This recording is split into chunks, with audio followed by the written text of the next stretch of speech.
read it, but it made me like somebody made a comment, and it made me realize like you ever hear the Missy Elliott song like "Work It"? Yeah. And did you see the comment or anything? No, I think I know what you're talking about. So it's the part where she's like, "You're too many for fun yet." Yeah. Like that. It's fucking put your name down, flip it, and reverse it in reverse. You didn't know that? No. What is going on with like you and Post and not knowing this shit? Yo, I had no idea. I told my girlfriend that though too, and she had no idea. She had no idea as well. So you didn't know that she's singing is reverse of what she's saying in the song. Yeah. You didn't know that in the Washington Capitol logo, it was the Capitol building. Yeah, and the secondary logo. And you didn't know that the Minnesota Wild was that one. I've known. That wasn't a recent discovery. Like the Washington one was a discovery yesterday.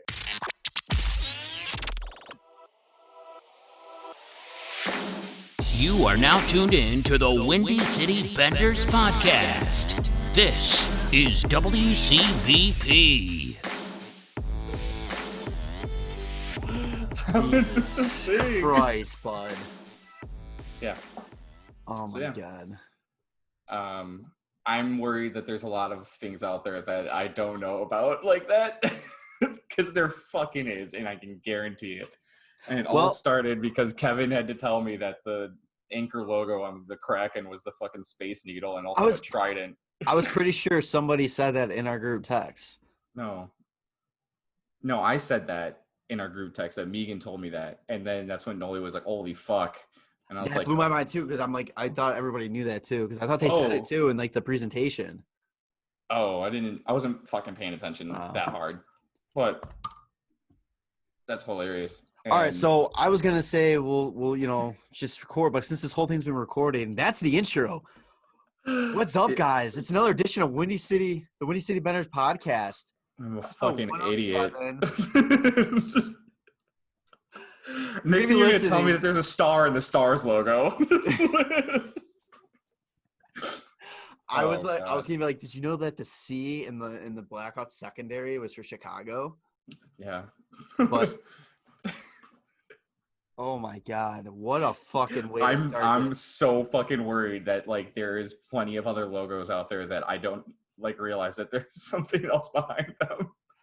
I went through when that whole test was going on. I went through and I pulled up all the logos, so I had them all up on my skirt, like my computer. I'm just like, okay, what can I like find? Like, honestly, I'm gonna have to look it up. But yeah, hey, what's up? How's it going? The first 3 minutes of this is going to be the most confusing thing ever, but it is absolutely fantastic. So welcome to episode 107. Hockey's back. Hockey is back. It is Jarom. It is Tanner. Boom, boom. Besides, having your mind blown by these discoveries and logos, how you doing, bud? I feel like such a fucking idiot.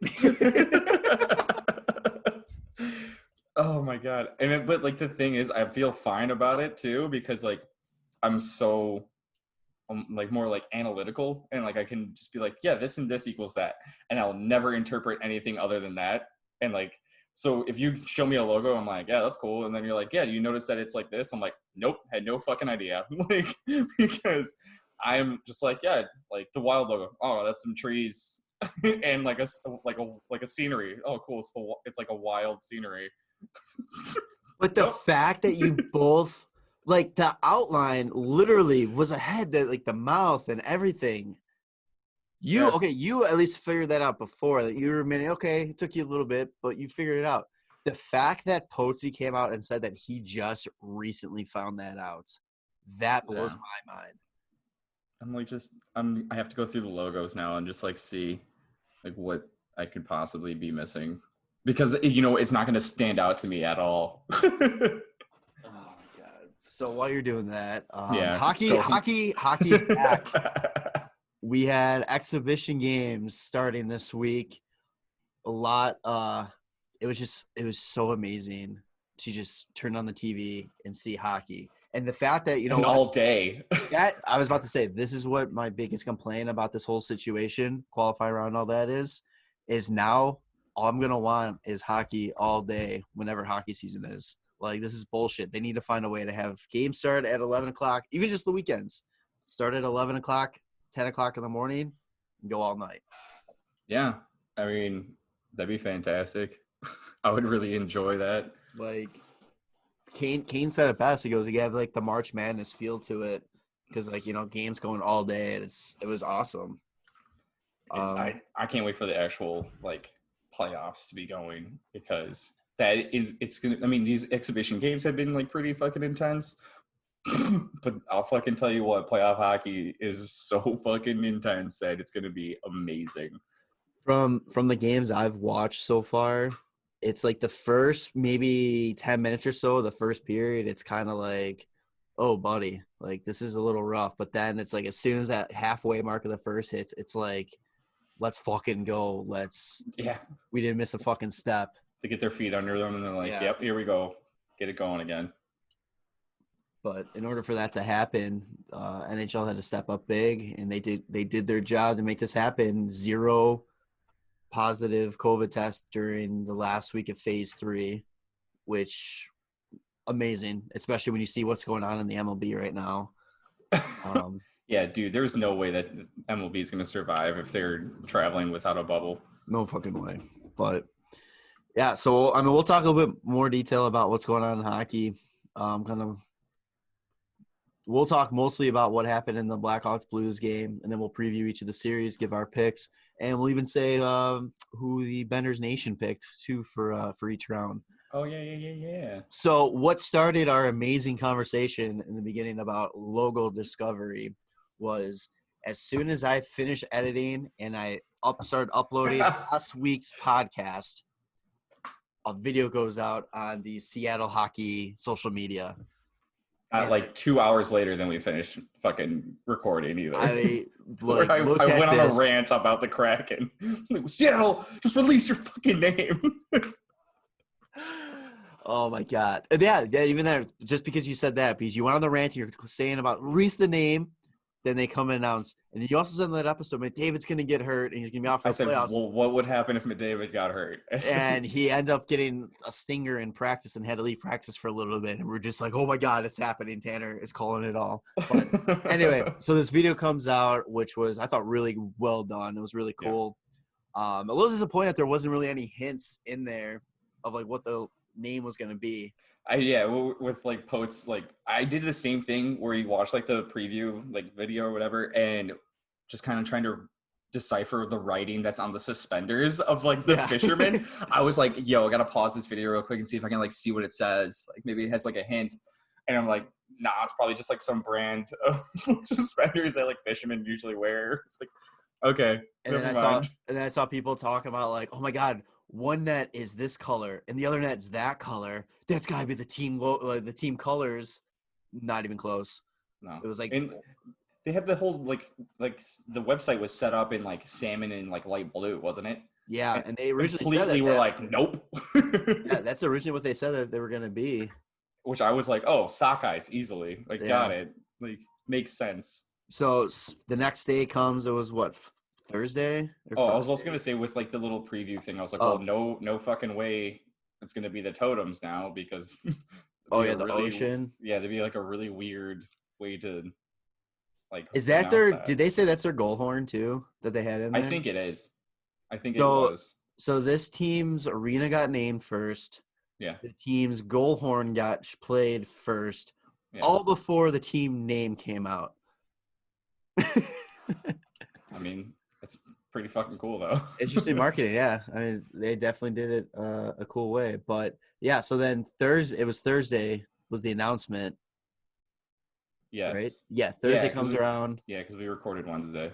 And I'm just sitting there. I'm like, it's got to be Kraken. It's got to be Kraken. I was like, I was texting our group. I was like, you know what? Sockeyes would be cool too and all that. But I'm just like, if it's not fucking Kraken, I'll be so goddamn upset.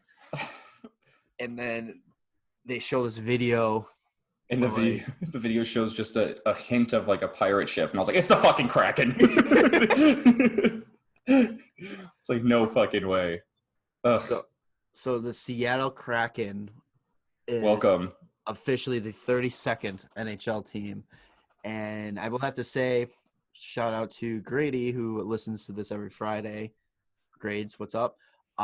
He ruined the logo for me, or it was him, or I can't remember if it was him or Rossi, but they said that it looks like they stole the S from the Sox logo. Mm. And I'm just like, Doesn't ruin it for me. I don't ruin care. it.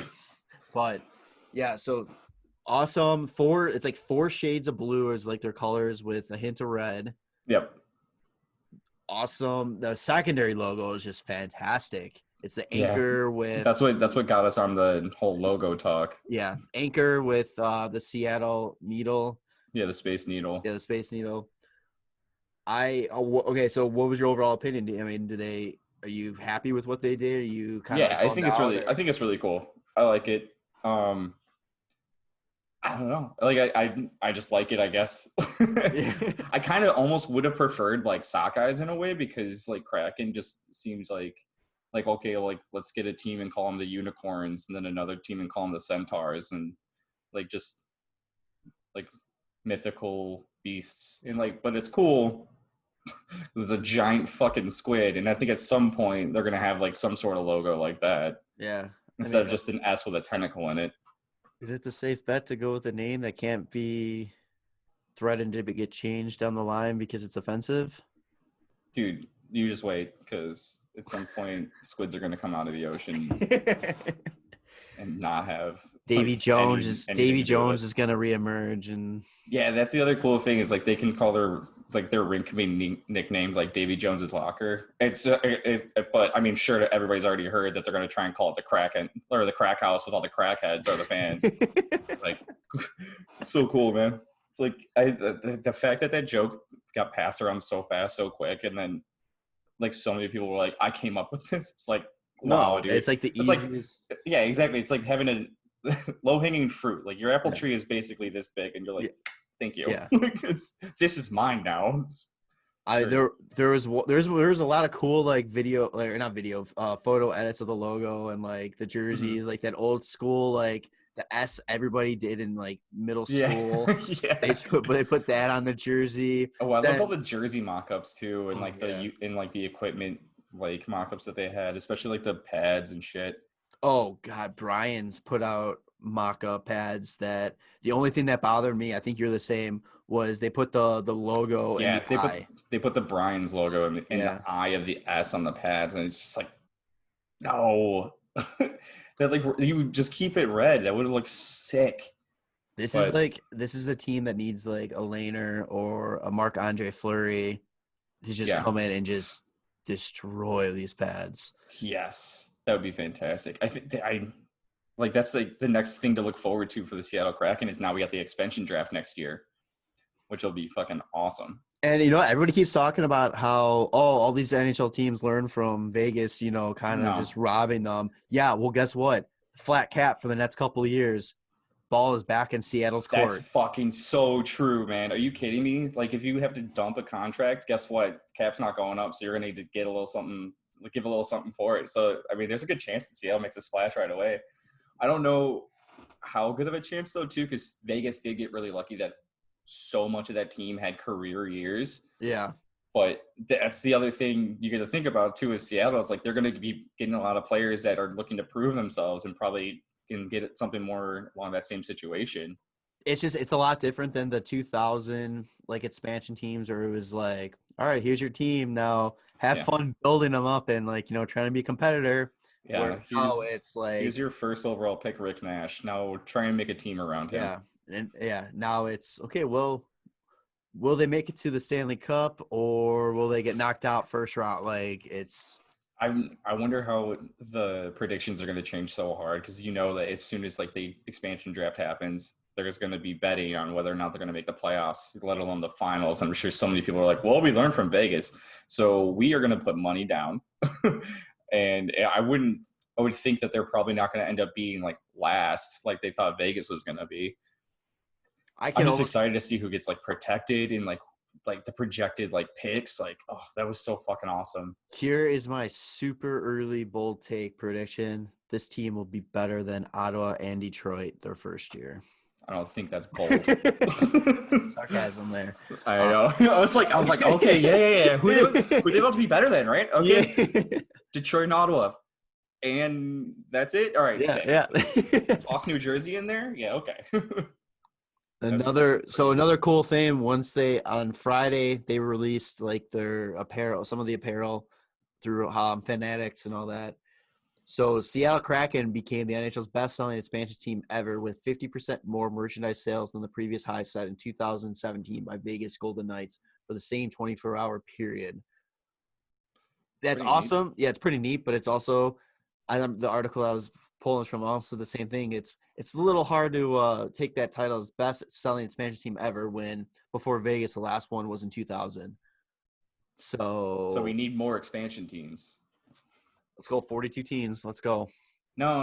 You just what you do is now if you suck so bad that you come in last, your team folds, and then you start an expansion team somewhere else. So it's always an expansion team rather than somebody moving, and that way we can just keep 32 teams. You suck so bad, you relegate down to the AHL, and then the NHL team comes in, and you have to be the new NHL team's AHL team. And the AHL team that's the worst goes down to the ECHL. And the ECHL is just fucked. Sorry, Bugs. Yeah, then they just go back to high school. Yeah, so that's really cool. Yeah, man. Fucking excited. Like I said, I can't wait to more of it to happen. Like that was the cool thing about the Golden Knights was like, all right, cool, we got the name and everything. And then you'll start to get the jerseys, and then they'll during whatever next year they'll be like, okay, now the we jerseys. start looking at who we're going to be drafting, and then I don't know, is it Reed Duke is the first player that was signed or Vegas, yeah, signed by Vegas, or is it Duke Reed? I don't know. It's one of those two. They also said that they're not going to be looking for a coach until the end of this season, because they want to see if there's potential that somebody might become available, so they don't want to. You mean the end of this upcoming season? This upcoming season is the playoffs. Yeah. Oh, wait, what? The this playoffs right now. Yeah, right now. Okay, I thought you were okay. So they'll start their actual process of looking for a coach once the playoffs end, in case somebody comes available that might be interested. But they said they're also no rush to hire a head coach because they do have a whole nother season. So yeah, I think getting on top of getting a head coach though is a good idea, just so you can kind of get an idea of where you want the franchise to start, and having the head coach's opinion be a part of that is going to be huge. Yeah. So lots of cool stuff. Jerseys are sick. Everything about this team is sick so far. Yeah. I'm very, very happy. I give them a 9 out of 10 on all their stuff. Okay. I'm not gonna rate it. Yeah. I just want. We were just doing this beforehand. They had I was looking at hats and the merch, and I was like, I just want more options because it's all kind of basic, and they have one fitted hat that's black, and it's okay. I really hope they can grab a player that I'd like, so I can justify buying a jersey. That's the other thing too. It's somehow they gotta be able to get a star player. Vegas got lucky that William Karlsson kind of was that, but then they were able to make trades for Mark Stone, Pacioretty. They had Fleury. They got out of the draft, and this upcoming expansion draft, maybe Kraken get Murray. Who fucking knows? God, I can't wait. There's very few times I would rather just skip over hockey and get to off season. And there's always times where I'm just well, let's get the season going so we can get to this expansion draft and get going. But anyway, so yeah, that's really cool. Now we'll move to a little Hawks talk. There was some big news, big and good news coming out for the Hawks. So we'll start with Seabs bowed out of, obviously, if you've watched the game, and obviously you know this, but Seabs decided that he wasn't going to put himself or allow himself to be on the 31-man roster. Says that he just wasn't up to the level yet where he needs to be to contribute to what the team needs. So he wanted to make sure they had a guy out there that could help out right away. Kind of expected that. I didn't think he was going to be able to jump in and play playoff hockey, especially. Not only did he have that break, but this is the first time he was on the ice as well, I believe. Yeah, I don't think he'd really. I mean, unless he was doing skates on his own, but when everything shut down, where are you going to skate? What was it again? Was it double hip? I thought it was his knees. Knees, yeah. I keep mixing them up though. It's either hip or knees in like my head all the Regardless, time. It was that and like a shoulder, right? Yeah, regardless, he had surgery on 2 parts of his legs that is extremely like important to be playing this game. And for his age, the fact that he looked as good as he did during the training camp or summer camp as they were calling it was impressive. It was very like he looked like a beast. It put your mind at ease a little bit because there's always that question like, oh shit, like are we just gonna be wasting with the cap space with him? But now watching him play like that, I'm like, if he keeps progressing like that by the time the next season comes around, I wouldn't hate having him in the lineup. Like, yeah, trade Patrick Kane so we can have some cap space. We got Seabrook back in the mix. Let's fucking go. I think it's gonna be good for him though too, because like it was nice that he was part of the summer camp and like got to skate with the guys. It sucks that he can't be there. I think his presence is a big thing, so that's gonna be a bummer. But I'm sure he'll be in contact with everybody pretty much every day or like every game, you know. But yeah, it's gonna be so hard to like go through rehab, or even if he did go through rehab, to go straight onto the ice and especially go straight into playoff hockey. Are you fucking kidding me? Like if he's not exactly 110%, his knees would probably just explode.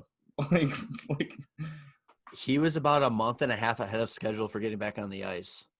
Yeah, that's for crazy. The summer camp. That's insane. So I'd rather have him just, heal up completely and then take the time that he has now and maybe skate on his own, and then also get whatever training that they have during the like small off season they have, and then come into the next season whenever it starts and be completely ready to fucking contribute. Yeah. That'd be great. So Seabs bowed out, and then the Crow man, Corey Crawford, made his return. He skated on the last day of summer camp, which was Saturday. They left this Sunday.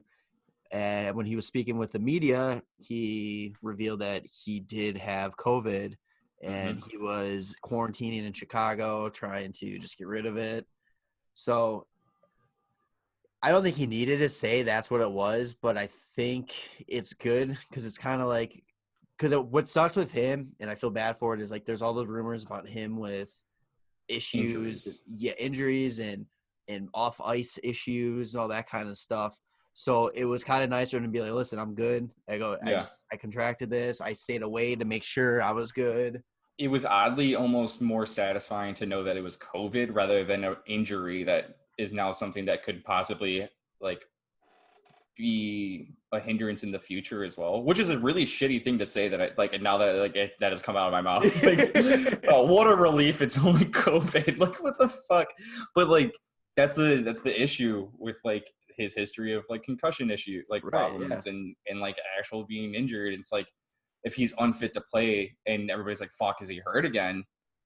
It's like, I don't know what'll happen, but I'm glad that he's healthy. Like he did the right thing. He quarantined himself and he looked good. So yeah, he looked very good. I mean, people were like, I don't know if it was just sarcastic or not, but people were like making a big excuse. Oh, he shows up, he lets in 3 goals, and they named like a bunch of like crappy players, and injured Seabs like score on him. I'm just like, what are you talking about? Like, he's giving a shit right now. Yeah, he's not. I mean, you're not going to go 110% in a fucking scrimmage. Yeah, with like inter squad scrimmage. That's going to be just broadcast on fucking Blackhawks Twitter. Like the day before traveling to Edmonton, where you could potentially be there for what, 4 months, 3 months? Is it like 2 or 3? Not even 2 or 3. Yeah, 2. The play-in round is going to go quick. Yeah. And I mean, there's no travel time, so do they need 2 days off in between, like, the, like, switching to home games? You know what I'm saying? Because, it would be, like, 2 games at home, then they would get 2 days off on travel, and then 2 games Well, no, because I think, isn't game 2 and 3 back-to-back? They could be. That's the thing. Because, like, they're all staying in the same fucking place. Like, the shit can go a little bit faster than, like, it usually does. Yeah, so we'll get to that in a second, but – yeah. What's the other thing that the Hawks did recently? So, unless you've been living under a rock, you know that there's been some questions about the Hawks logo and name and if it should be changed and all that. Then the Hawks came out and said that they're not going to be doing that they are going to try to work with local organizations and try to find the right way to help spread more information and really present the logo in a proud and proper way. So on Wednesday, they released a statement basically saying, I'm not going to read the whole thing, but they said on July 7th, they made their commitment to expand their efforts to just raise the bar and support ongoing dialogue with local and national Native American groups. They have been going back and forth about what are things that they can do and what they can change. One of the big things that came up in these discussions was the fact that fans come into the United Center wearing the Native American headdresses. So starting whenever the next home game is at the United Center, you will not be allowed to enter the arena with a headdress. I don't know if they're just prohibited from the United Center from here on out. They said that these are symbols that are sacred, traditional, reserved for leaders who have earned a place of great respect in their tribe, and should not be generalized or used as a costume or for everyday wear. Perfect. Yeah. Perfect move. I mean, that's one thing even years ago, I thought that probably should have happened. Yeah. It always should have been. If anybody has a headdress, guess what? Time to retire that. It's long overdue. It's not a good look at the rink. Nobody thinks you're cool. You're just probably just obstructing somebody's view in the first place. Right. Oh my God. I sat one game in the row behind the guy that had that, and it was the most frustrating thing in the world. I only picture a person wearing a headdress at a 90s Hawks game, basically. I don't feel like I've seen one in a long time, but they're definitely more rare than they were. Like you said, early in the 90s going to games, it was almost in the 90s when everybody's completely ignorant about everything. Mm-hmm. and you're like, oh, I didn't see this as hurtful. It's because they're being sold outside the rink. But now it's everybody's a little bit more aware, so let's put that away. So I mean, good on them for formally making the statement. Right. Instead of that. And then on top of that, they are also going to increase their digital content, including in-game presentation, to help really educate and honor Native American Contribution Society, including Black Hawks legacy as well. They are also going to work on establishing a state-of-the-art new wing at the Trickster Culture Center, which is the only Native American owned and operated institute in the state of Illinois. So they're they said what they were going to do, and they're backing it up. Yeah, they made a plan. They're following through. And I think this just kind of shows why the Blackhawks are considered one of the more classier organizations in the league, not even in the league, in most all sports, which is kind of crazy to say too, because they were also voted the worst franchise 10 years ago or 15, before all this started. I keep forgetting 13, the time frame. 14 years ago. Yeah. I keep forgetting the time frame, but worst franchise in sports. Yeah. And then just draft Jonathan Toews and Patrick Kane and just become the best franchise in the NHL. Yeah. So good on Chicago. Very positive. I haven't looked at, I've been trying to avoid comments section lately because, there's always going to be people that are bitching just the bitch and all that. But this comments I have seen have been fairly positive, and really appreciate that the Blackhawks are going above and beyond to make right what they said that they were going to do. Yeah. They're doing a good job, and they just got to keep it up, Hopefully just get more support and just keep working towards just making everything smooth and as right as it should be, I'm really looking forward to see what they kind of do, when they mention in-game entertainment and stuff like that, and all that kind of, I'm very curious to see what they do, because it's it's really interesting. If you go back and read who Blackhawk was and all that kind of stuff, it's a really interesting story, and it needs to be. I mean, definitely most people do need to know that what this name came from and all that. So really looking forward to that. But now that we got all normal news and business aside, let's fucking talk actual hockey, boys. Yeah, or buddy. Buddy. Don't call me boy. It's boy. Well, Like as a group, we're called you call them the boys, but like boy. That was weird. Did not address that. Blackhawks St. Louis exhibition yesterday. Well, 2 days ago, depending on when you're listening to this. Yeah, we'll upload it. Yeah, but I had what were your expectations? Yeah, what were your expectations going into the game? Like, I don't know, slower hockey, but hockey, Like I was expecting the Blues to come out a little bit better than they did and actually play a little bit better than they did. And I think the Hawks just were like, we're not gonna fucking wait for you to play. Like we're gonna go. We're doing this. Like I don't know. It seems like the Hawks were all over them. We kind of mentioned, it was brought up in our group text, like, is St. Louis just playing like they just don't care? So like that's one thing too. The Hawks look fantastic. So it's are they looking good because they are good, or was it because they weren't really going up against a team that was trying, so it was easy to make them look good? What's also, I mean, if that's the case, like St. Louis isn't gonna run into a real fucking hard time if they're gonna try and just turn it on when all the other teams are already there. Yeah. They have luckily for them, they have 3 games that kind of don't really matter so much that they can like work it out through. But like, fuck, man, if you're not flipping the switch before like the game on Wednesday, then you better hope you fucking are able to flip that switch, because the Hawks definitely did. Oh my God, can you imagine though? St. Louis keeps their number 1 seed. Hawks beat the Edmonton Oilers, and then it's Hawks St. Louis first round, because aren't they just doing by seeding? I thought they reseeded teams, but I don't know. I mean, the Hawks are the lowest seed, so yeah, they would go against the number 1 seed probably. Oh man, and they show up flat like that. Oh, but Brandon Saad and Dylan Strome essentially scored the same goal. Yeah, it was nice. What was great was Saad came from Taves and Strome came from Kane. Yep, looks great. Just fucking, especially the Taves one, like just coming around from behind the net, takes a quick peek over to the other side and just like a little half spin and dishes it right over to Saad, and all he has to do is just tap it in. And like you said, Strome, same thing, just from Kaner. They were looking. They re-looked at the goal to make sure because they thought he maybe kicked it in or something. Like they're like, there's no way that just went in like that. But Taves looked awesome out there. Yeah, he's gonna be a huge difference maker in the series. He definitely looks focused and ready to go again. Kane's line too. Yeah, those guys are fucking buzzing. Fucking Kirby Doc though. I'm so excited for him. He's gonna be so good.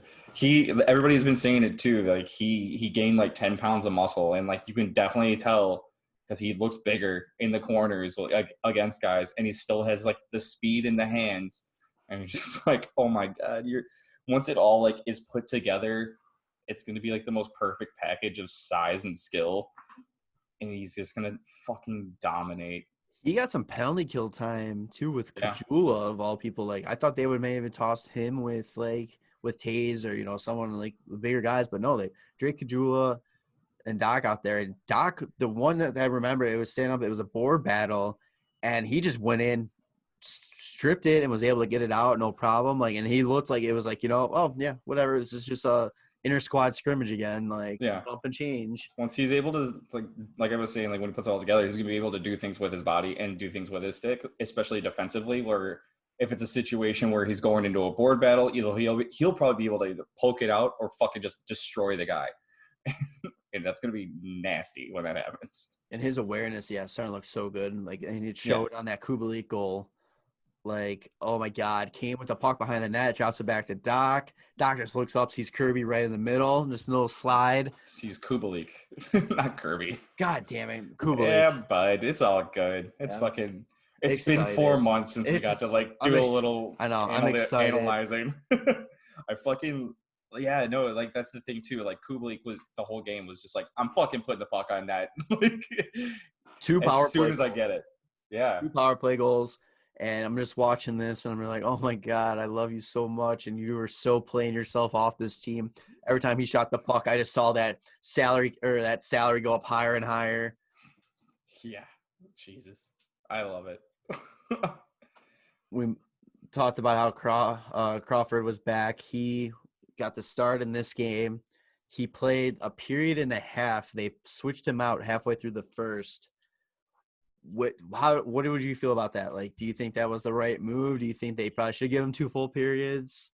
I think it was just like fine. Like, sure, Yeah. you could have let him play out the period, but like, I think the idea is like, you never know. Maybe like because like COVID does have like like things that happen afterwards, like that follow you. Like maybe that at some point, like Crawford's like exhausted, and you need Subban to play. Like, yeah, it's good to get him as much time as well. Like, and he looked good too. Like, Yeah. they both look good, and like that's also really exciting. And the other thing that like we've mentioned, or not that we've mentioned it, but the Hawks were the only lower seeded team so far to win their exhibition game, even though right now like Nashville's still winning 1-0 against Dallas, but it's still pretty fucking awesome if the 12th seeded team is going up against the fucking number 1 team in the West and winning 4-0, making it look pretty easy. Yeah. The whole thing too, because I know some people were talking about the Crawford. I just think they're like, he hasn't been in a training camp and all this stuff. He needs the rep. Well, yeah, but here's another thing though too. You think, how many games did Malkin Subban play before the pause? He played what, 20 a minute maybe? He played like a minute to like 4 minutes or whatever. Whatever like, on the took Hawks. whatever. He didn't make a save. He didn't have to, and like his first saves as a Blackhawk were on Wednesday. Yeah, I didn't hate giving him a period and a half just because it's like as much as you need Crawford to be ready, if for whatever reason Crawford can't go, yeah, really want Subban's obviously looking like he's gonna be the guy, the backup. He's gonna be on the bench and all that. If something happens to Crawford, do you want your guy in a playoff situation against the Edmonton Oilers, Connor McDavid, to not have played a fucking period of actual hockey since before you got traded to the team? Like, that's why I was like, okay, give him a period and a half. I'm okay with that. Yeah, that's the other thing that we were saying too is like if it's the matter of 10 minutes, I think that's negligible anyway. Yeah. Like you pull him halfway through the game or you pull him after 2 periods, like who fucking really cares? Yeah. Like it's not going to make a huge difference 10 extra minutes for him or for Subban. I think it's just easier to just do like split the game in half. Get Subban more time and more shots because Crawford already faced 11. And like, Subban faced what, 10? 10, yeah. Yeah. So combined shutout. If that's the way it's gonna work, let's just do that for the rest of the season. Just have them split it right down the middle. Like fuck it. Just like it was back in like mites and like squirts and shit. That was something too. It's like talking about like bubble life and all these games being played on one rink.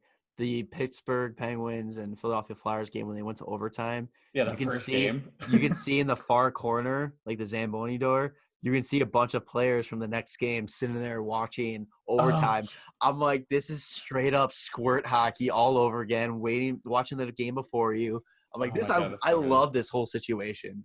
I think that the rinks look amazing too. Oh God, yeah. The setups and like actually hearing the Blackhawks goal horn and like Chelsea Dagger was fantastic too. It's like, yes, it feels kind of like real. And I don't know, the fan noise is also hilarious. I really wish they would just let player audio happen. I know, like especially seeing that clip with what the Hawks posted on their social media of the Saad goal. They're not playing the fan audio. Like I thought they were going to be pumping it in too because players were saying that they like that, hearing that.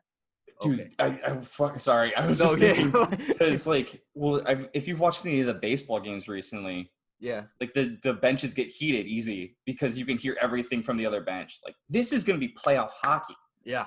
These teams are already going to be heated. They're not pumping in audio. So there's going to be so much yelling back and forth where you can just hear the other team so easily because there's no fucking fans.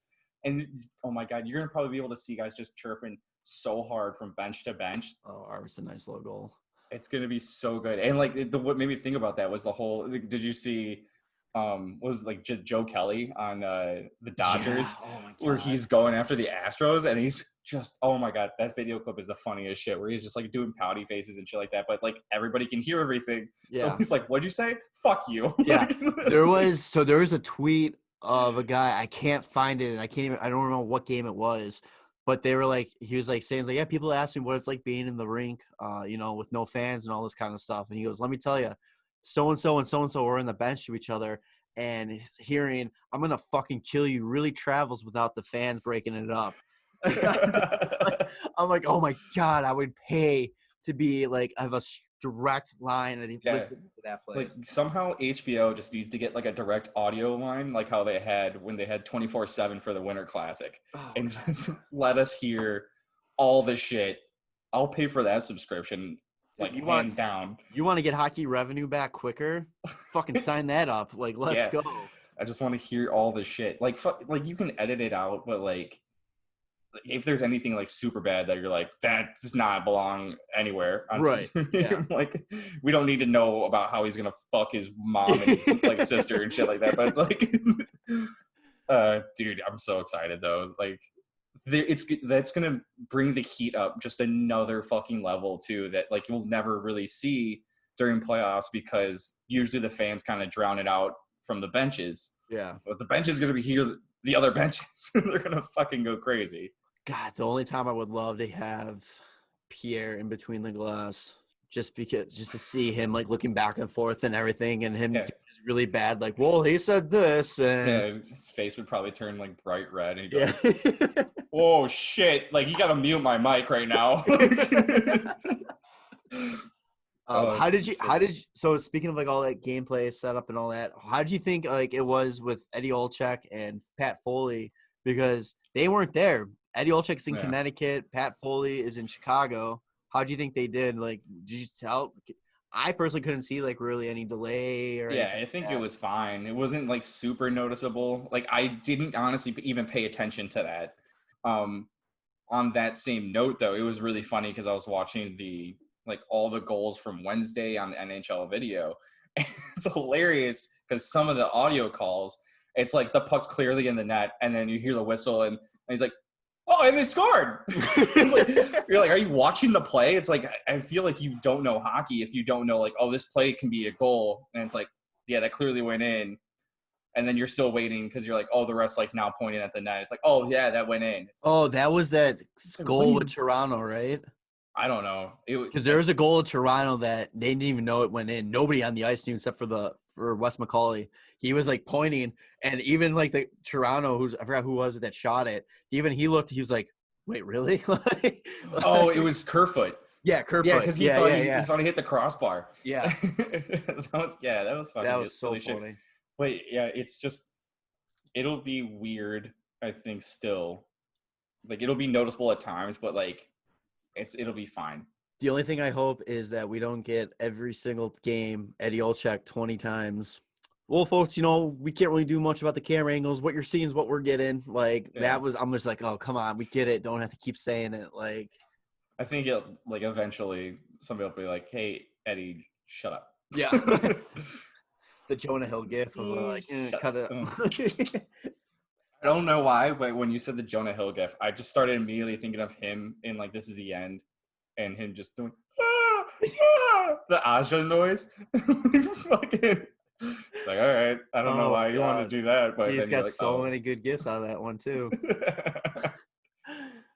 Weed is tight. Weed is tight. Weed is tight. Oh, what a good movie. Jonah Hill, J-Bo, America's Sweetheart. All right. Yeah, moving on now. Yeah. Anything else you want to say about that exhibition game? No. I think it was great. Yeah, it was good to see that they finally beat the Blues this season, even though it's not counting at all. Oh my God, the Blues social media was so salty about it too. Yeah, whatever. Like they were like, yeah, it was like 4-0 Nashville. Yeah, Arvidsson with another nice goal. But yeah, their St. Louis tweet out there like, it doesn't count, and then I'm like, okay, like we lost. It clearly bothers you enough, but whatever. All right, so yeah, let's we'll transition right into previewing Edmonton versus Chicago then. So Chicago holds the season record 2-1 against Edmonton. Both wins came. was gonna say take that for whatever it is. Yeah. If you wanted to count it, like they're technically the same teams, but like all that is so long ago at this point, you know? Yeah, so you brought that up. Good, a good point like that before we started recording was like, yeah, they talk about all this stuff, but it's not the same season at all. No. This is its own thing.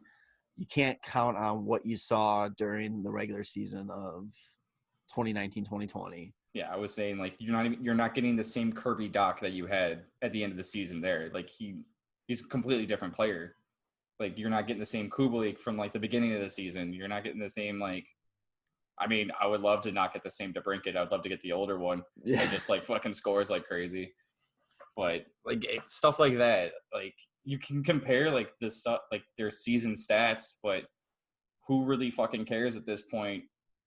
Because it's been 4 months since, or like 3 months, 4 months since we've like actually had the season. Take it what you will. Hawks won 3-1 in Chicago. They lost 5-3 in Edmonton, and then they won 4-3 in Chicago. Some key things that have changed between now and when the season paused. Mike Green opted out, so he's out of. Right. He opted out. Yeah, he opted out. No, because I'm looking at this. Is probably when they announced the thing that I'm looking at. Dahan's back. Hawks were expecting to have him until the beginning of this upcoming season. So basically my thing of watching, did you watch the Edmonton game? A little bit. I watched like the first like half where it was just kind of getting scrappy. Yeah. And then I was like, I'm going to bed. Yeah. So from what I got from it was Edmonton's power play is still really good. Yep. McDavid is still really good. Still really good. That hasn't changed. That's not going to change. Hasn't changed. Chicago, if they want any chance in hell, they need to stay out of the box.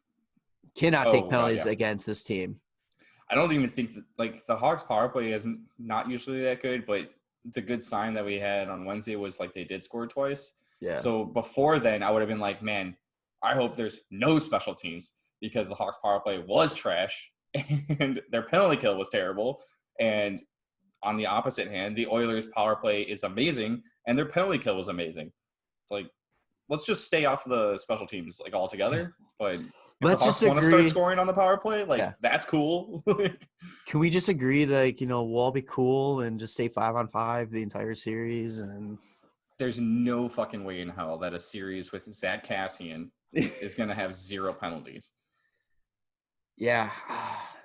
I think what worries me about the Hawks is that they're going to have 9 skaters with 0 playoff experience going in. So, don't like the Oilers have probably more? No, I know. I don't know why. Like, I can't exactly think why I'm like, that bothers me a little bit. Yeah. But I don't know. I think that this is going to be a lot closer than people are getting credit for. I think that Chicago, because the people that do have experience on their team, they are the guys that are going to be the difference maker, and they're the type of guys that are going to make everybody around them better. So I definitely can see the Hawks pushing this, pushing the Oilers to the brink. Oh, absolutely. Like the craziest thing to me in my like super biased head is that I can see the Hawks just breaking them down and like frustrating them basically because like if you're able to keep McDavid and Draisaitl off the score sheet from even just the first game, that's going to fuck with them so hard mentally. If you do it a second game, then they're broken. And third game would just be an easy fucking grab. And the Hawks could do that. Like they could sweep. I don't know how plausible it is, but fuck, man. Like that's what I'm saying. Like they've done it before, like during the season, like we said, which like it doesn't matter at this point, but they showed that they can shut down Connor McDavid and they can shut down Leon Draisaitl. And if they can successfully do that again, like you have a good chance at fucking winning it. Here's again, like you said, the ultimate bias or not, looking at like comparing the teams. Edmonton Oilers, it's McDavid, Draisaitl, And then see, that's where I think that the thing where that could be a huge difference maker is how good Kyler Yamamoto plays. Yeah. Because he can be like sneaky fucking real good during the series, or because it's like it's his first like playoff experience as well. Maybe he doesn't show up, you know? That's one of those things where you were saying like you're nervous about having the Hawks have 9 players that never played in the playoffs. It's like, yeah, the Oilers have like this similar kind of situation. Because then the same thing with Doc. It's like Yeah. He's showing great signs and he can potentially tear it up and be really sneaky good and all that kind of stuff too. But it's like Hawks, you can make a case for at least one guy on each forward line that can be a difference maker out there. Yeah. The defense is suspect as usual. I mean, I still am not sold on our defense. Like, just give it a few years. No, I know, but like that's the thing. It's like they're in that weird limbo situation where it's like you got that mix of what was good, you got the mix of what's going to be good. Yeah. And it's just like, okay, is it gonna gel? Is it gonna be actually good right now? Yeah, like that's the thing too. Is, yeah. I mean, I haven't looked into the Oilers as much, so I don't know how their defensive players are. I think the other thing when it comes down to like goaltending, it's like I'm going Crawford 10 times out of 10 over Mikko Koskinen or Mike Smith. Yeah, I think if a healthy Crawford is gonna blow either of those guys out of the water. He can steal 2 games, maybe even 3 easily, and I don't see that happening for either Edmonton goalie. It's like they're gonna have to like absolutely fucking shit kick us to win, I think.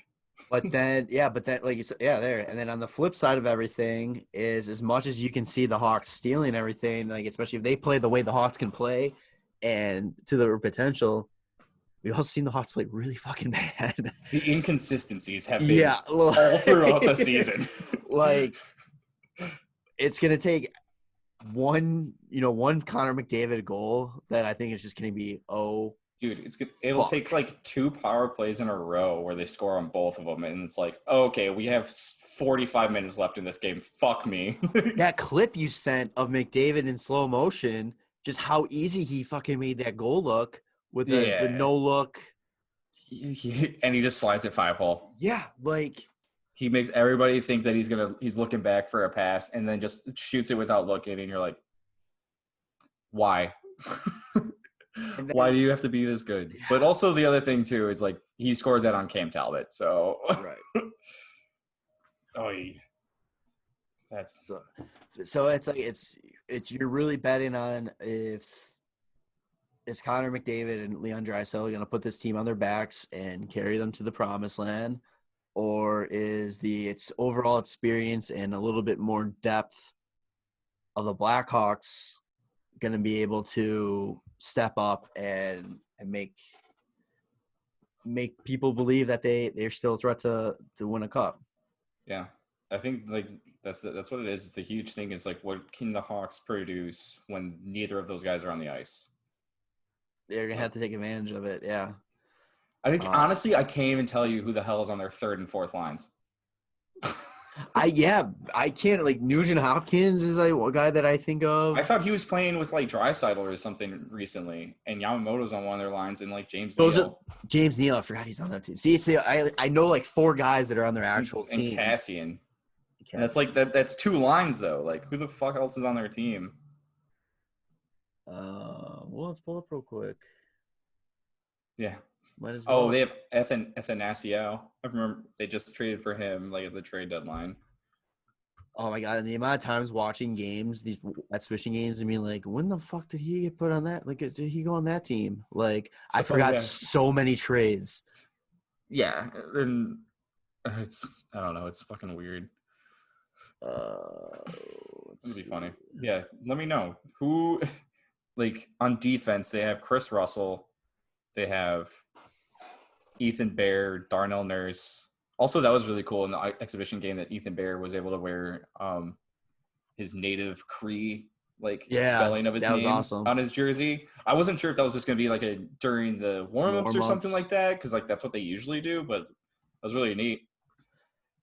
That's something too. I know we're spitballing that idea is something the Hawks can do too for Yeah, awareness, but I think but it's the other thing pushing was it. like Yeah. none of those players are Native American, so Right. it's like, Yeah. mm-mm. And Maybe not have the also, like, would players. you even have like an actual spelling in like soccer or anything like that for the players' actual names? Yeah. I don't know.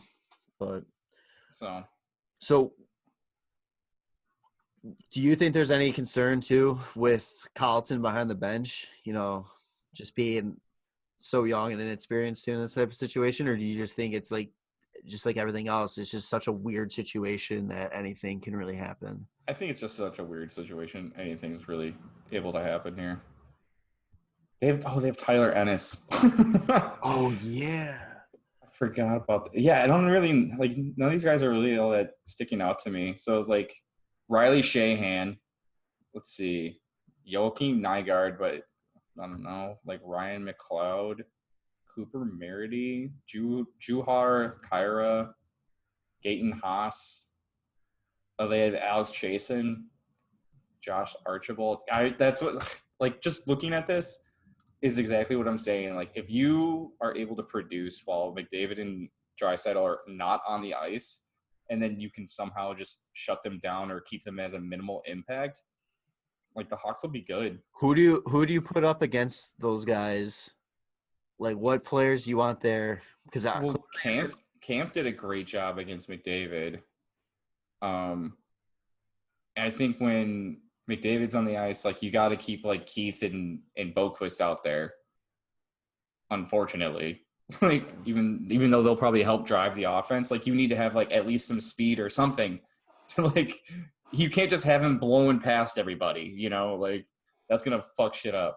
And then I think you probably put Taves' line against Draisaitl, and then hopefully you can get Kaner matched up against one of their third and fourth lines. Yeah. I don't know. I'm not a coach though. Right. Yeah. I'm just here doing what I would do in NHL 20. All right. So you ready to make your prediction on the series? I mean, my heart says Hawks in 5. So we'll go with your official one that was getting posted Yeah. that you originally put, and then we'll. My heart says Hawks in 5. My brain says Oilers probably in like 5. And that's being generous. It might be like 4. Hopefully not 3. So Tanner took Hawks in 5. That was his official that's what I want. submission. That's what I want so bad. I'm taking the Oilers in 5. Actually, I want Hawks in 3 really badly, but but I mean, I think they're likely to lose at least one. Yeah. I'm taking the Oilers in 5. I think that the Hawks are going to surprise. I think because everybody is just ridden the Hawks off in this series, and from what I saw in the game against St. Louis, what I know this team could do when everything's clicking, I think they push them. I really think they can push them to 5 games. Hopefully that goes their way. But Nolly also took the Oilers in 5, and he also wanted to make note that he's saying the Oilers in 5 and the Hawks winning first overall. Yeah, the Hawks are going to win first overall if they lose this series. Yeah, and it's going to drive so many people crazy, and I love it. And the listeners, you have selected the Chicago Blackhawks to win this series. 76% of you selected the Blackhawks. I wonder who our listeners are fans of. Definitely a hard bias there. Maybe. I heard we're huge in Edmonton. Yeah. Oh, wait. Aren't we huge in, like, Vietnam? Yeah, we're the number 2 hockey podcast in Vietnam, ladies and gentlemen. Let's go. It's hilarious. All right. Taking over the Asian market. Yeah. Oh, man. Where do you want to head next? Let's keep it in the West, huh? Yeah, we'll finish out the West. Let's should we? Oh yeah, I was gonna say, should we start with the Blues because we played them, but no, they're not in the round robin. So let's go Nashville, Arizona. Yeah, let's do that. So head to head, this series is tied 1-1. Again, doesn't matter. Doesn't matter. But Coyotes won 5-2, and the Predators won 3-2. Is that first game where they won 5-2 pre-Taylor Hall. That was October 17th. Yeah. So, yeah. So when did they get traded? When did they get Taylor Hall? Was that November? I think that was November. Well, back when like Arizona was doing really well before they started playing terribly with Taylor Hall. And then he got traded to them, and everything went downhill. Yeah. I don't know. Let's see. God, I can't pull anything up. What the fuck? I'm thinking that's when it happened. Yeah, I mean, this is gonna be a weird series. This series is getting put on interesting. USA Network. Yeah. So that's usually the channel for the games that they don't really care about. But I don't know. Who's playing in goal right now for the Predators? Do you know? And right now? Yeah, like are they going with Saros? I think so. If they're going with Saros, that'll be interesting. Because like if Saros doesn't play well and you put in Pecorine, it's like which Pecker are you getting? It's like what's really cool. Yeah, what's really cool about this series? It's like you got two teams that have both have two really good goalies like setups. Pecorine, is a little hit or miss as of now, but he's still when he's on, he's on. Then you got was it Darcy Kemper and Antirantna. Yeah. I don't know, man. That's the kind of cool thing. It's like if a goalie doesn't play so well, like I think Arizona has a better goalie tandem. Yeah, definitely. Where if Ronta's not playing hot, Kemper can come in, and he was playing really well throughout the season. Everybody talks about how they have the best. Everybody hands down, they're the best tandem in the league. Yeah, and then I think Saros was starting the exhibition game, so it looks like he'll probably get the start. It said that he was playing 14 of the last 18 games before the season stopped. Yep. So I mean, we'll see if he is a playoff player. It'll be crazy to see. I think it comes down to like which team is hungrier, obviously, but like Arizona is not like a perennial playoff team, and Nashville is. I think their window is almost closing soon. Like you got Nashville has to win now. Yeah, they have to. And I mean, and then you, like I said, Arizona, you have Taylor Hall, who really wants to play in the playoffs. Like he had 4 games in Jersey against Tampa. They just got like swept like a couple of years ago. And then, I mean, you got Phil Kessel, who's been all the way a couple times. 2-time Stanley Cup champion. Not a big deal. Stanley Cup champion. Yeah, I feel like Arizona still got a fairly young team. They have they really do have an exciting roster. Like they kind of have that roster that's built the way like the Vegas, like they have the better like the misfits kind of than Vegas does. Christian Dvorak, Nick Schmaltz. What can Derek Stefan do? How is he going to play? Clayton Keller. Yeah. When he's on, he's on.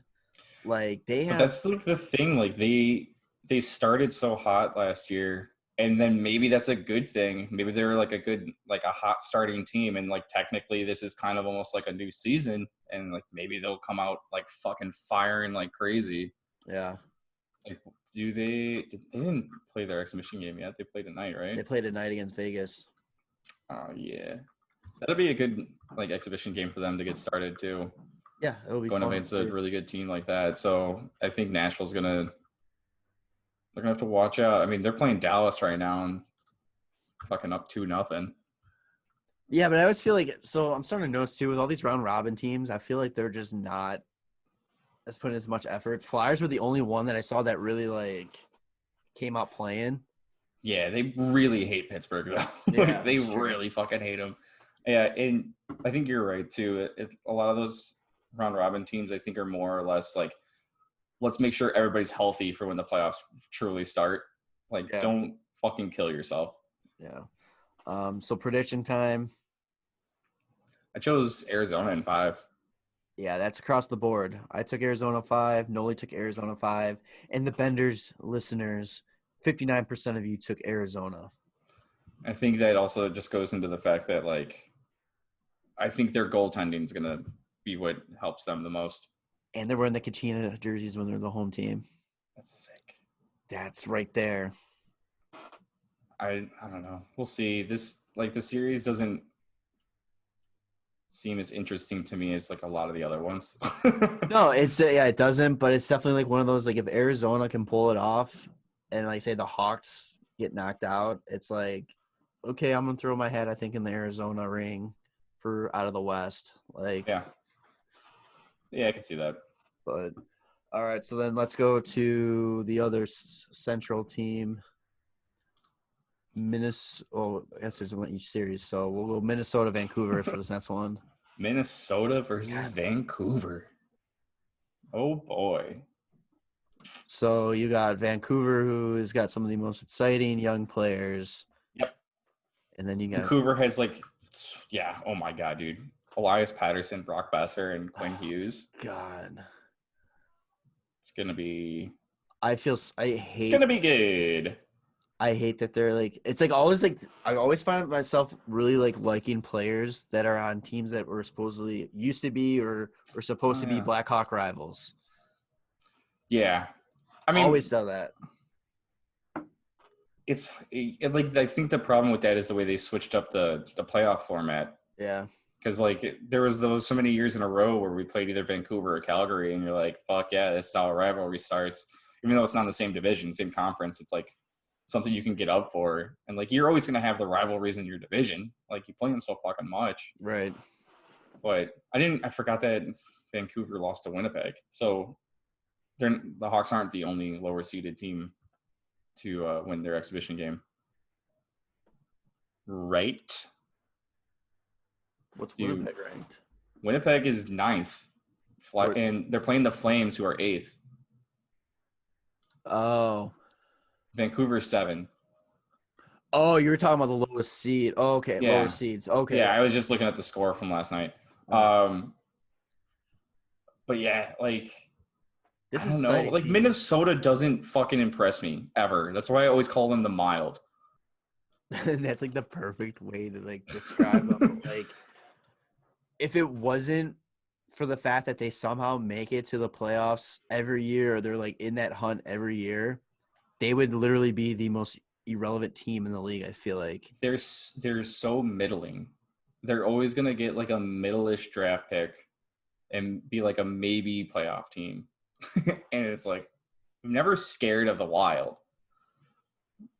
I think it might also just have to be because, like, we did whoop their ass 3 years in a row in the playoffs.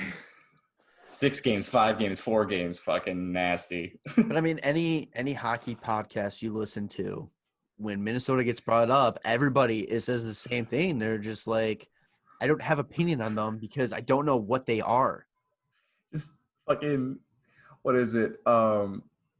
Oh my god, Thanos meme. Yeah. Minnesota, you took everything from me. I don't even know who you are. just fucking. Oh, I love it. But yeah, dude, I don't know. I don't see how the Canucks can lose this series. I'm like looking at the roster and I'm trying to even think like, I'm like, oh, this would have been a good team like X amount of years ago. But then I'm looking at it and I'm like, no, I think they would be the exact same position that they were.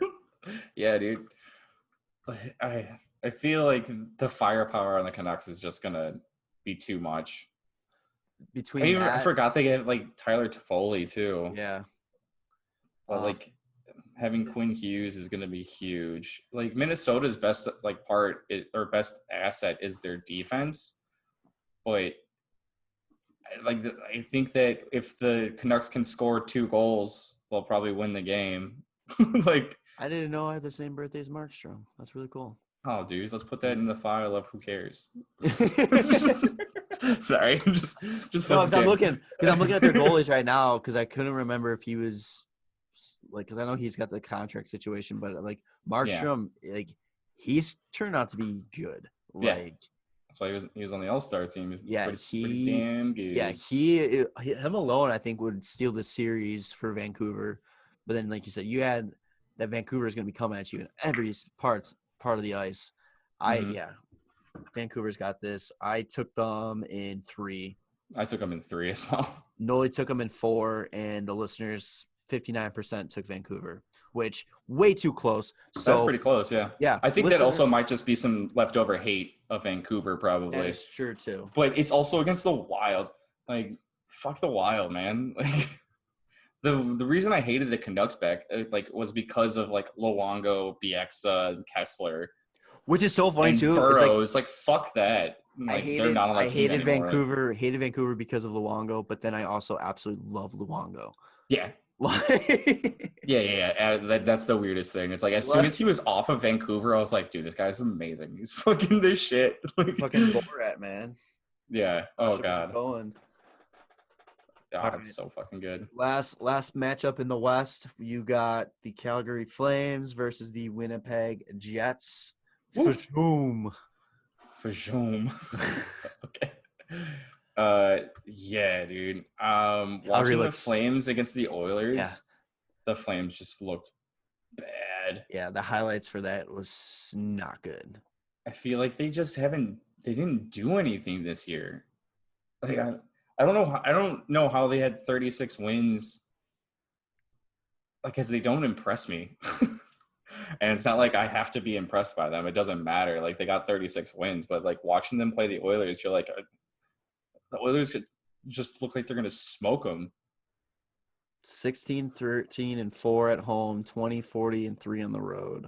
Not that that matters, but it's just like pretty good away team, so they might be able to do something in like the away environment.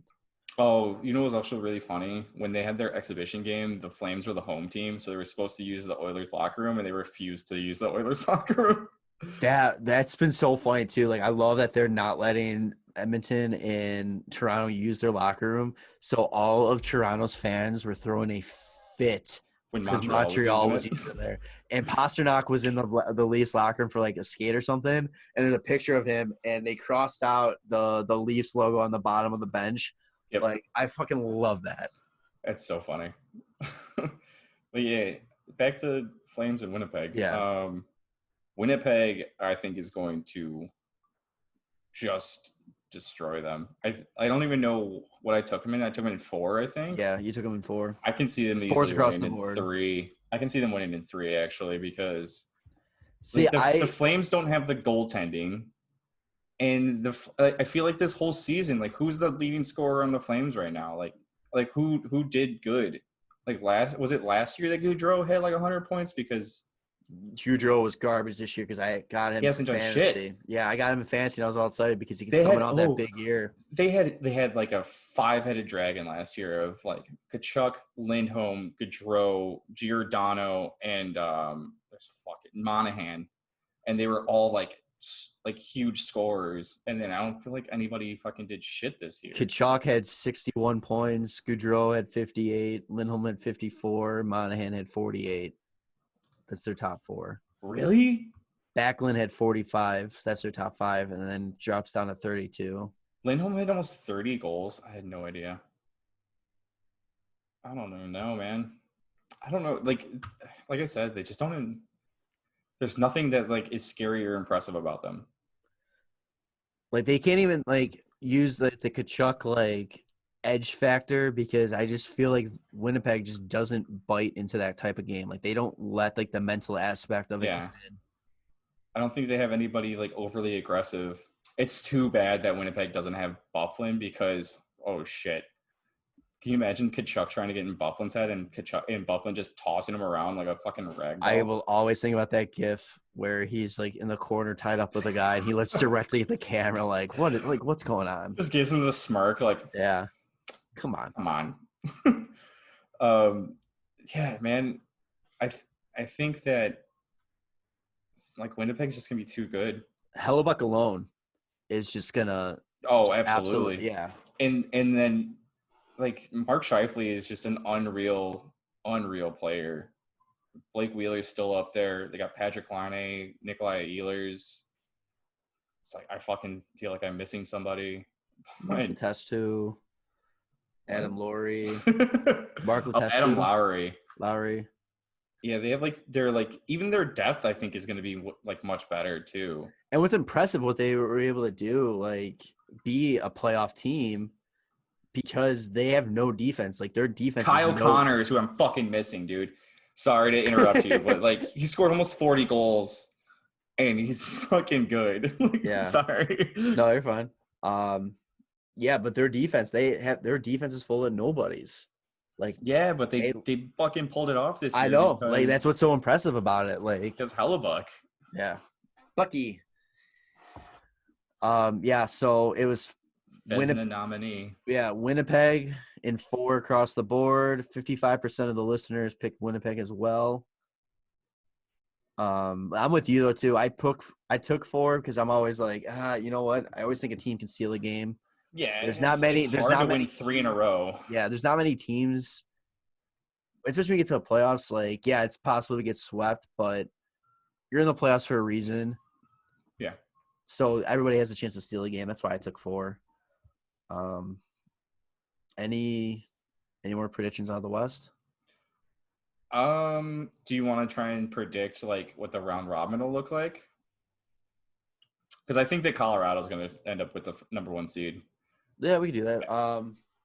Honestly, like watching Nate McKinnon the last couple seasons in the playoffs, and like finally having a team that's like kind of rallying around him, and he doesn't have to do it all himself, and he probably will still play like it's going to be all by himself. He's going to probably help Colorado win 3 games in the fucking round robin. And having him a car with full experience, like a full year under his belt. Oh God, yeah. I mean, he came in last year in the playoffs and looked good. Colorado's going to be nasty. I think it's going to go Colorado, Vegas, St. Louis, Dallas. Yeah, I might flip depending, like how I said, like if St. Louis actually fucking turns it on, because like they look like they had it completely off, yeah, and like are able to like play well in the round robin, I can see them being 2. If not, fuck man, they might be 3 or 4. But same with like Vegas before Dallas, though. The only thing with Vegas too is that Pacioretty might not be playing, so that's okay. But then again, Vegas has always had somebody step up, which is crazy. Their entire MO is we make no sense and we just win. So we got Mark Stone now, so we're good. Yeah. So all right, let's head east. Let's head out east, huh? Let's go for what we think is probably gonna be the biggest shit show of the entire qualifier for the Eastern Conference. Pittsburgh, Montreal. Oh yeah. Yes. Head-to-head, Pittsburgh was up 2-1. Yeah, Jesus Christ. I think the Penguins are just going to shit down the Montreal's throat. I think every game is going to be a struggle for Carey Price.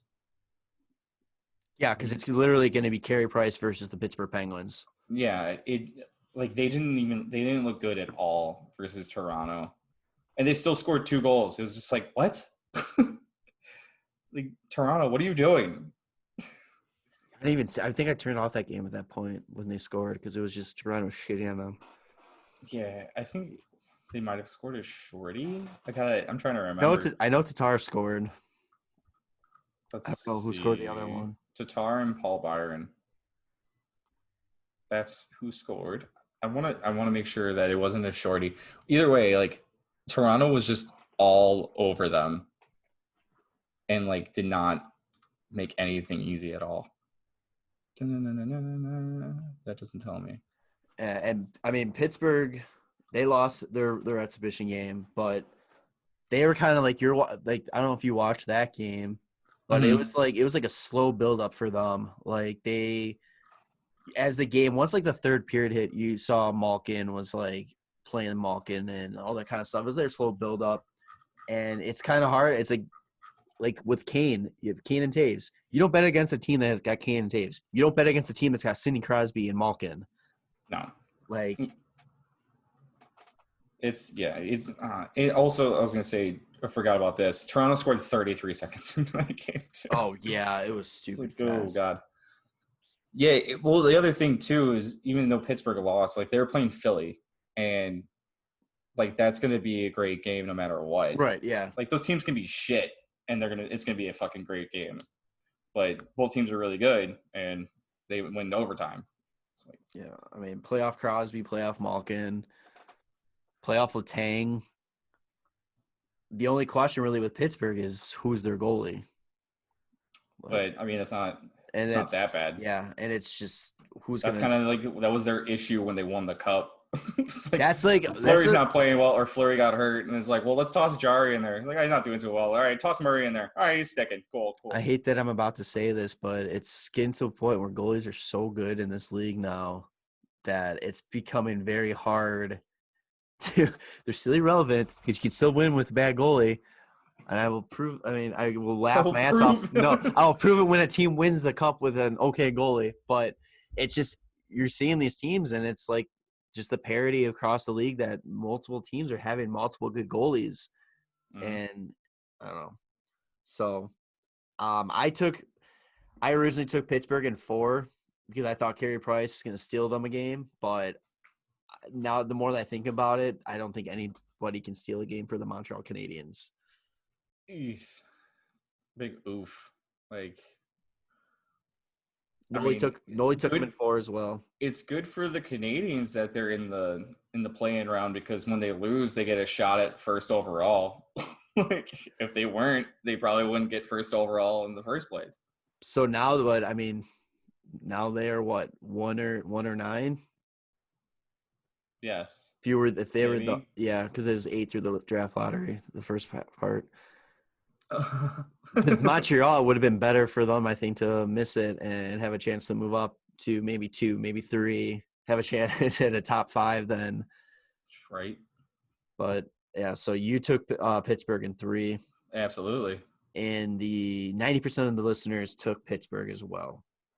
There's 10% that think that Montreal's going to pull it out. Yeah. You know what's going to be crazy is when that 10% is right and the fucking Canadians end up sweeping Pittsburgh. And it's just like – this is why we don't know anything about hockey for real. Yeah. So with that being said, and based on what we've talked about before we start recording, we'll go to Toronto and Columbus, another series that can easily go against everything we predict. Yeah. Because Columbus did it last year, and I don't know why I chose Toronto like so easily. I was like, Toronto's got this. And it was like, no, dumbhead. This is exactly what happened last year with Tampa. Like, is it safe to say that there is no team in this playoff qualifier? We'll say qualifier, even the playoff. Well, maybe no. We'll stick with qualifier that has more pressure on them to win than the Toronto Maple Leafs. No, I don't think that. So. You don't think? Who do you think has more pressure? No. I don't think there is a team. Oh, okay. Yeah. Like you were saying that for a little bit, so I was like, wait, all right. Oh, yeah. So there's no this team has been knocked out. What was it 2 straight years? Yeah, 2 or 3. Against it all blends together at this point. Like so Game 7, you have this team that's well in cap hell, especially now with the flat cap sticking around, paying so much money to these guys, and if they lose in the qualifying round again, not even in the first round this time. Yeah, what does that team do? I don't know. Or do you think at that point you think Dubas's line is on the job? Job is on the line? Yeah. Oh, did I say line is on the job? Yeah, dude. Oh, my God. Oh, 100%. I think everybody in that is jobs on the line in that situation. Line is on the job. Yeah, line's on the job. Yeah, I mean, you got to you'd have to trade somebody because, like, clearly just being so stacked up front isn't working. I was talking to Frank from Hockey Illuminati a little bit and seeing his input, and his concern is with Freddie Anderson because as much as they trust him, he always starts the season so slow. Oh, really? So, I didn't think about that. Yeah, so kind of what we're saying, like with Arizona, how they started hot, maybe this is good for them. Yep. Well, this is a whole new season again. Is Freddie Anderson going to start slow? That's one of the things that's crazy because, like, that's what I would take more into account is, like, how teams start at the beginning of the season recently versus how they did throughout the season because it's basically a whole new one. They do have a good insurance plan with Campbell as the backup. They brought him in when Freddie got hurt. But at the same time, though, Columbus, a team that shouldn't be good, John in theory, Tortorella, baby. God, this team could easily win. They can really do it. And that's what's fucking insane. And why did I take Toronto so easily too? And you got in Columbus, you have everybody that is healthy now too. Oh yeah, Columbus probably that was in the best. Like we're talking about teams that benefit the most from this pause and come back. Columbus has got to be up there. Yeah. Seth Jones, he's going to be back. Bjorkstrand is going to be back. Is Josh Anderson completely healthy too? I think he's with the team. I think like he's on the roster. He's up there with them. I think they're kind of like going as they're playing tonight, right?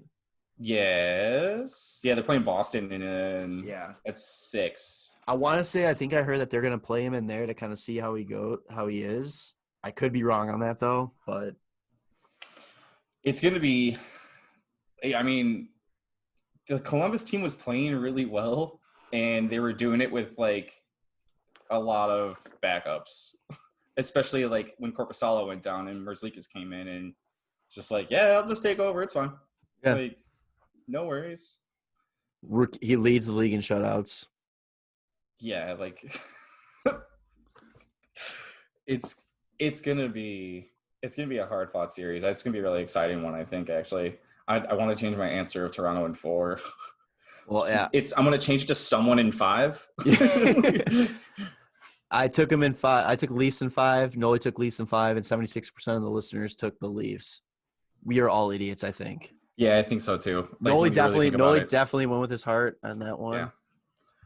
I went with, I don't know. It's like it's the bad. Leafs. Like, who should win? The Leafs should win. Yeah. Are they going to? I don't know, man. They might not. The thing is, I'm just thinking about this now. It's like the Leafs are so good that there should be no reason that this team, that the roster that they have, it should be a question if they're going to make it past a team that wasn't going to be in the playoffs. This is Tampa 2.0. I know, but that's what I'm saying. Like, it's insane that's even a question if this team is going to be good enough and to I win. think if it was maybe some other teams, like if it was Florida versus Toronto, I'd be like Toronto easy. Yeah. If it was the Islanders versus Toronto, I'd be like Toronto, like all this shit. But it's Columbus, and Columbus fucking pulled this shit last year, and it's like, okay, well, they can actually do it again because they've already fucking done it, and that would be so. It's like Columbus went from being like not able to win a playoff game or let alone a series to completely changing everything with last year and being like, well, Columbus can just say fuck you to that and completely shit down your head. I love Columbus. I really do. Like, yeah, that's what everything I have a about jersey. them. Yeah. But fuck, I think I talked myself into wanting Columbus to win. That's why I said someone in 5, man. I like it both. All right, where do you want to head next? Fucking let's save the Rangers. So right. Toronto or what? The Islanders versus Florida. Yep. There's gonna be some boring hockey, I think.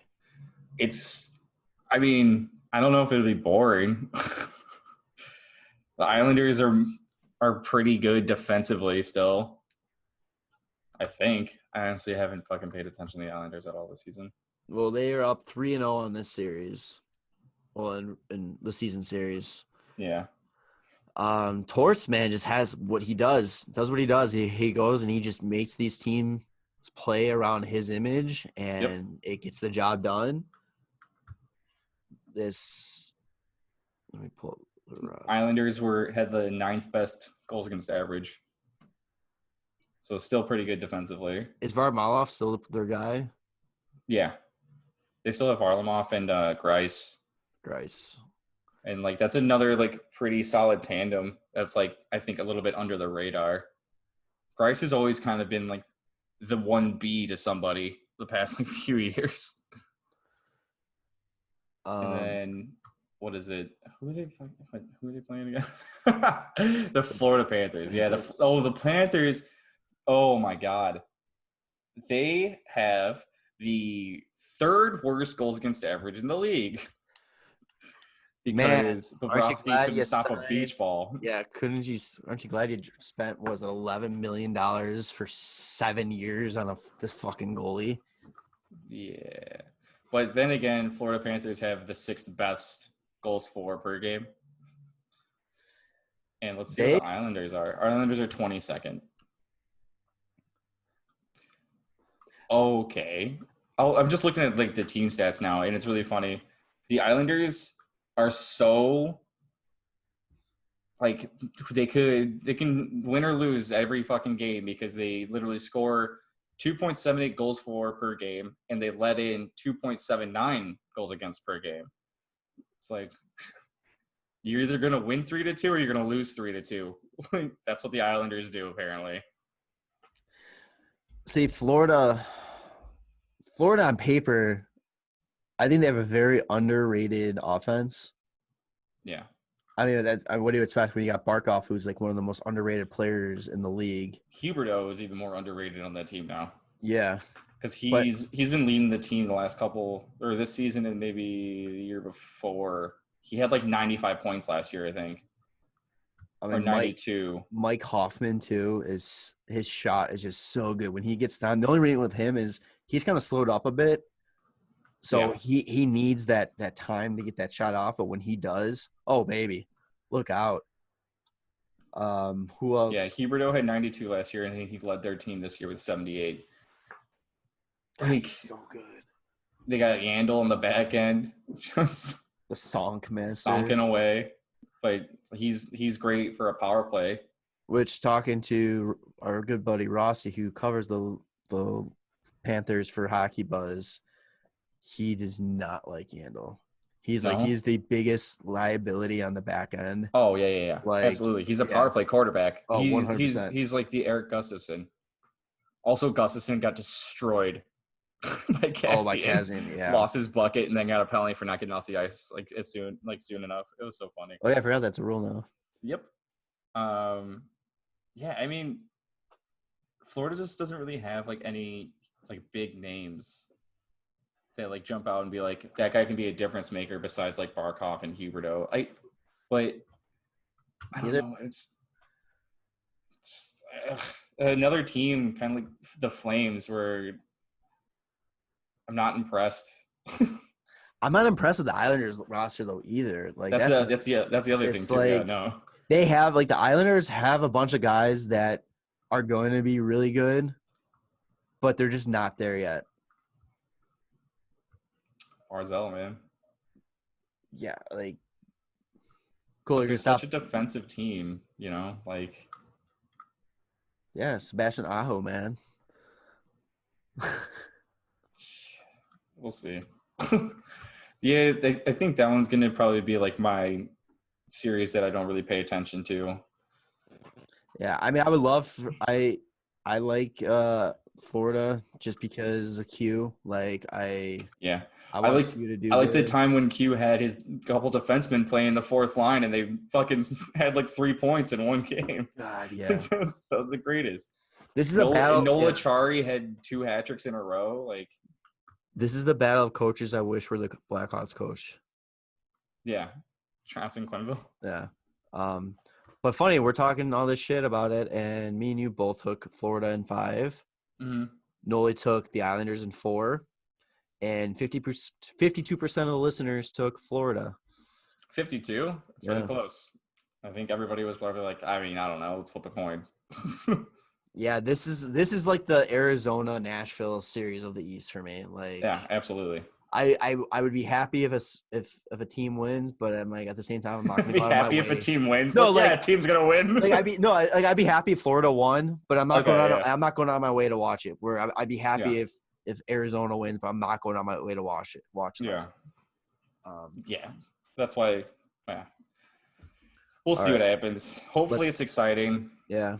I think it's gonna be exciting hockey. I just don't think it's gonna be like it's gonna be like boring exciting. Like is it like a rematch of like the last time the Islanders won like the first round? Yeah.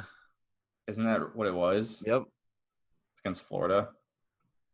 Yeah, I mean, I didn't pay attention to that series at that time, and I'm not going to pay very much attention to this one. No, but the only reason I remember that is because when people were talking about how Tavares didn't deserve money he got, they're like, "Oh, he only beat one series and it was against Florida." oh yeah. There you go. So, the last matchup that I think over the time since it's been announced and we've been talking about it is probably one that we are all most excited for. Yes, and it's the one that gets to start out the actual like play-in round too.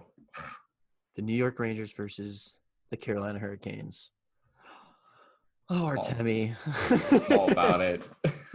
Artemi Panarin is so great. Take it away, man. Just take it away. He is, I mean, my fucking favorite for the Heart, and he has my heart because, dude, that high kick, Selly, I need every single game, like every period. They're just so electric to watch. Well, the other crazy thing too is like I kind of enjoy watching Carolina play because I think Svechnikov is like so unreal offensively. I think it's just gonna be a crazy offensive like just showdown. The thing is like Carolina does have like a little bit of an edge defensively, but Carolina kind of also has question marks in goal, and the Rangers have 3 fucking goalies that are like, yeah, we'll just go whenever you need us. Like, it's fucking gonna be great. Yeah, Carolina loaded up their back end at the trade deadline. Yeah, they picked up they picked up Brady Shea from the Rangers and Sammy Vatanen when they already have like what they have Pesci, they have Jesus Christ, Slavin, fucking I'm drawing. Is Hayden Fleury playing yet, or is he still kind of like one of those? I think he was. I'm just drawing many blanks. Yeah, Dougie Hamilton, Jake Gardner, Jake. Yeah, they're like, you know what would be cool if we just had all of our scoring come from our back end. They're going almost TVR like Nashville approach. Yeah, why do they have like 15 defensemen? There's so many defensemen. I don't. Joel Edmondson. It's so funny. But yeah. But then they also like have that unreal forwards in Aho, Teravainen, and Svechnikov. And Martin Necas had a good season too. I think Niederreiter too. He was like his rookie year. Nino Niederreiter, forgot they picked him up.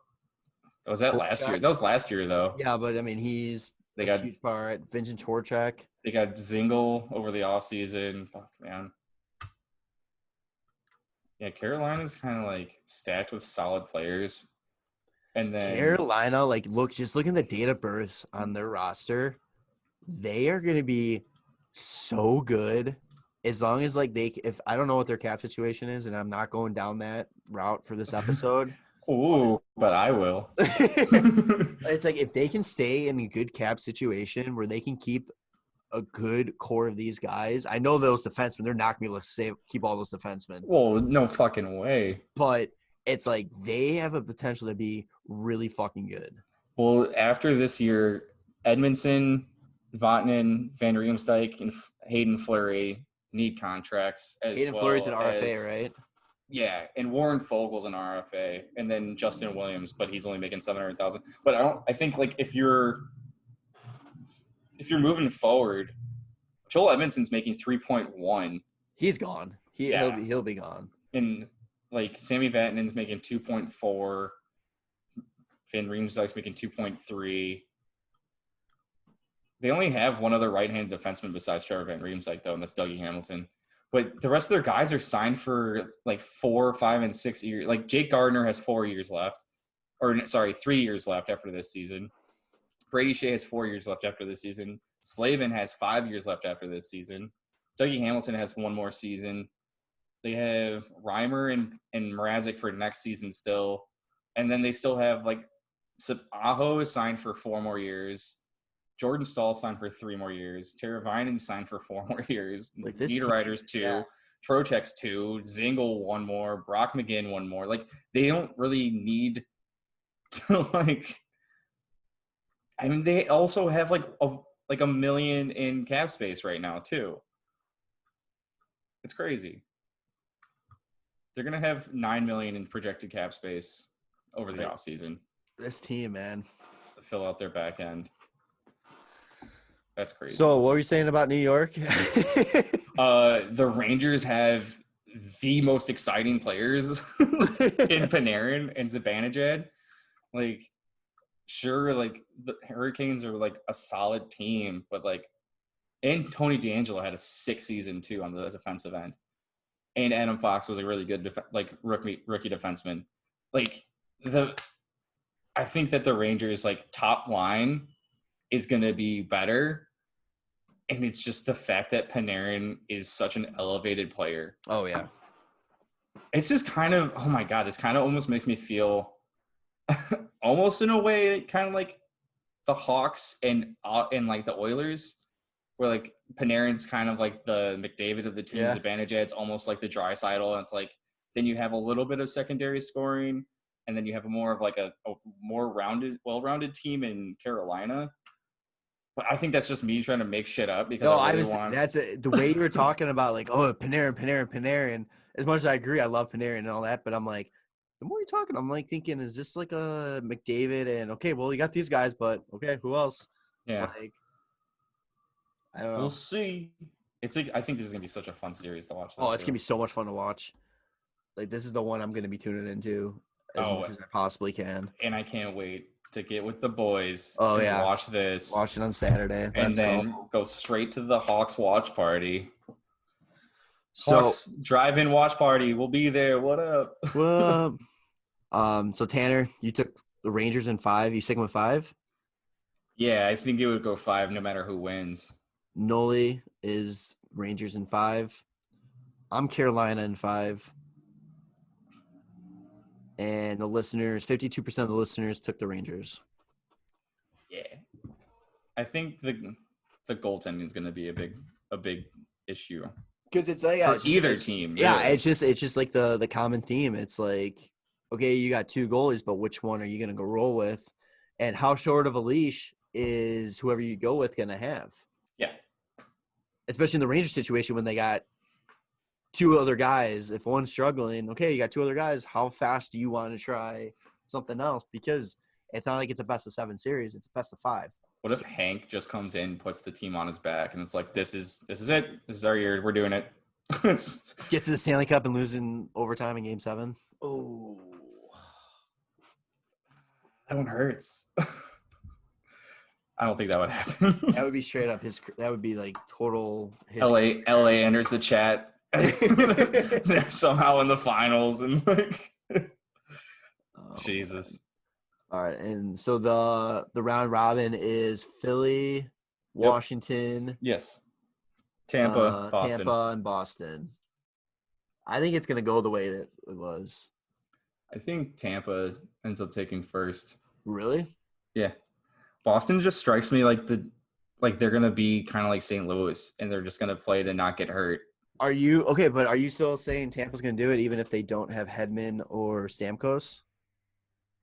Do they not have them both for sure? Stamkos is still injured. Hedman's out with a personal matter, so I don't know if there's any update if he's gonna make it back. He's not even in Toronto.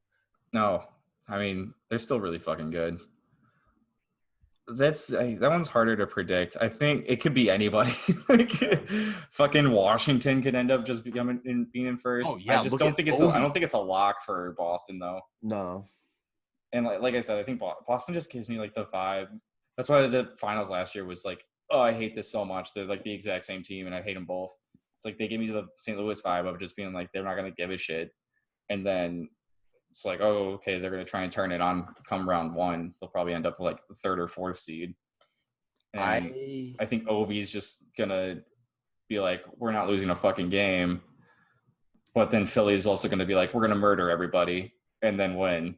I'm really curious to see how Philly comes back because they were so hot towards the end and what this whole pause is going to do for them. Like if it's going to – really, obviously it's going to slow them down because it slows everybody down, but it's like, how much is this going to affect them? Yeah. They played pretty well against Pittsburgh though. So yeah, Kevin Hayes looked pretty good. Yeah. He was in there in a lot of plays. He had a nice little goal, like a little walk. Oh, when Malkin passed it right to him. Yeah. It's like sick assist. But yeah, that'll be good. I mean, I'm probably not even going to be paying attention to like the round robin games as much as the qualifiers. Oh God, no, I don't really care about that because it's like, why would I watch hockey with teams that are going to be playing next round no matter what? Yeah, unless somebody's out there to kill somebody, I don't. Yeah, they can just play rock paper scissors for all I care. But yeah, so this round, the qualifying round will be done by a week from Saturday. August 9th is the last, would be game 5s. And then we get the draft.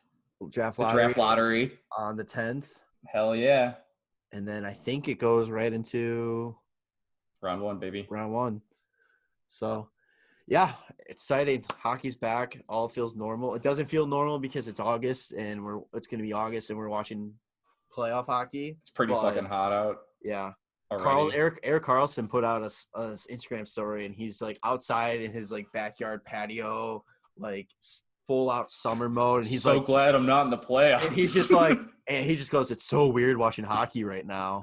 And I'm like, oh, NHL stars are just like us. But yeah, right. So, all right, you got anything else you want to say? Let's fucking go. Yeah. So drink some beers, watch some hockey. Yeah. Oh yeah, and hopefully, I know there were some new restrictions put out by Pritzker in Illinois, so I don't know if it's affecting us at all, but shout out to Alex Martinez, who was a previous guest on the show. Wanted me to remind everybody, VHL action starts again this upcoming Sunday at Fifth Third, where the Benders looking to defend their title. For more information on that league, go to vetshockeyleague.com. Donate. They help out. Basically, the whole league is raising funds to help out military like foundations and all that kind of stuff, and just help get former military the help they need and all that kind of stuff. So as always, follow us on Instagram, Facebook, Twitter, follow us on Spotify, subscribe to us on YouTube and Apple Podcasts, leave us a review, rate, subscribe, all that good stuff. Share, let us know what you think about the playoffs and who you're most excited to watch. So for Tanner, the biggest difference makers? Who's the biggest difference makers? And be sure to, tell us how stupid we are for our picks, even though most of you picked the exact same people we did. So yeah. So who's stupid now? So episode 107, we just calling this, we're back, baby. Or hockey's back, really. Hockey's back. Yeah. So, all right, we'll see you on the next one. Yeah. All right. Love you, boys.